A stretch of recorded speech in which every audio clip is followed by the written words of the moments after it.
Hey, it's Wes, and I am back today. This video is kind of an important one in a way because, last month I'm a free-to-play player. I made it all the way to Mythic. How did I do it? The simple truth of the matter is it takes time. And what I'm going to do in this video is really kind of run down what it is you have to do to be able to climb to Mythic within this game. And so first things first, let me go ahead and get into my decks here. I'm going to show you two different decks. This one here, I called it Kratz. And the reason why is if you look through this deck with me, that's a common. That is I have no idea, maybe an uncommon.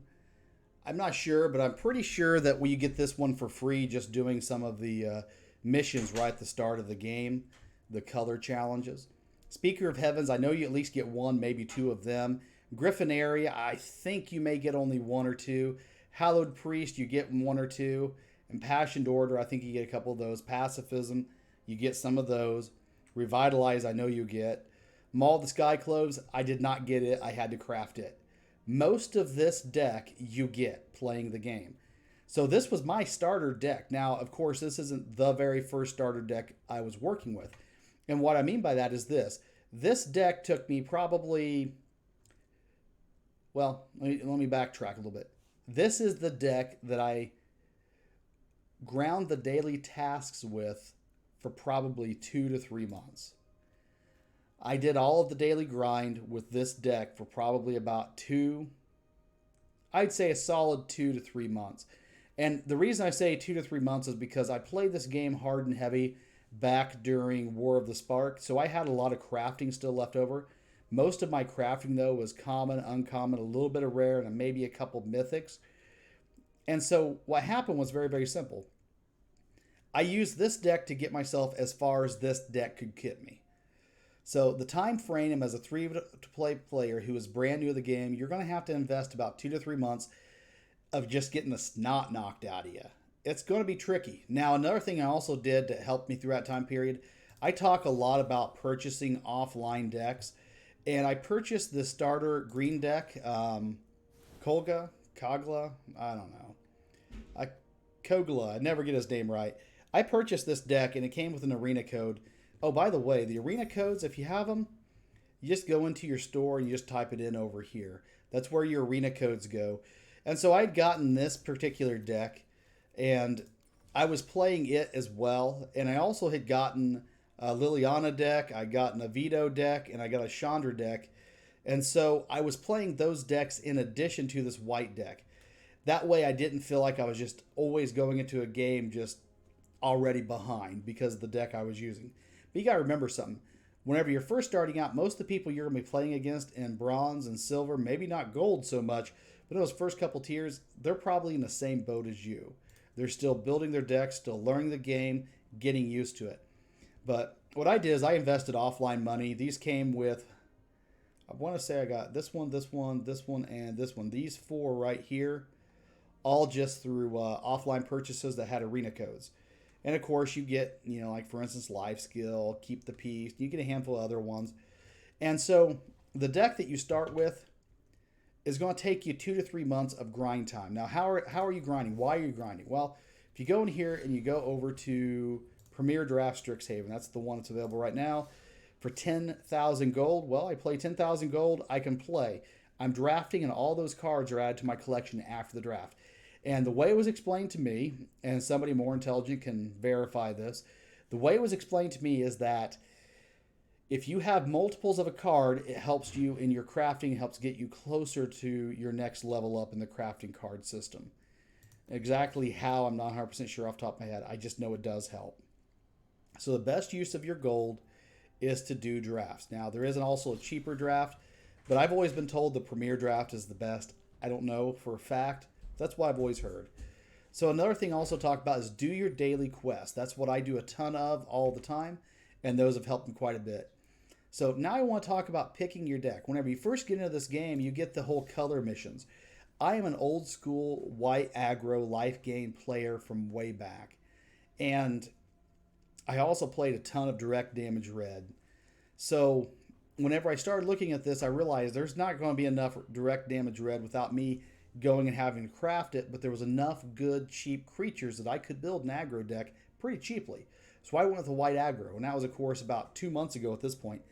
That white aggro deck started off mostly filled with commons. Just looking through here, I crafted some of this. Most of these, of course, you get just by doing the color challenges, but a lot of it was centered off of characters that were in fact, or creature cards, spells that were in fact common. But eventually this deck in time, due to the fact that I was grinding, due to the fact that I was doing the dailies, doing the drafts, things like that, unlocking more crafting, it evolved into this deck right here. A couple key points about this deck. It's got commons predominantly, mythics, and of course, a lot of rares.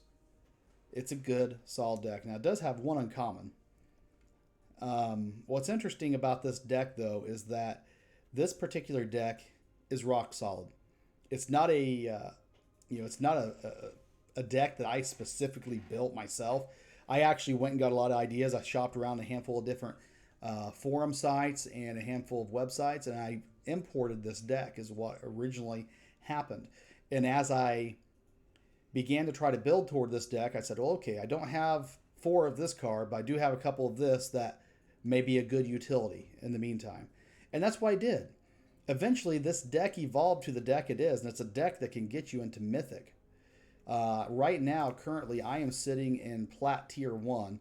I was on just a little bit of a losing streak. I was about halfway through Plat Tier 1 a bit ago.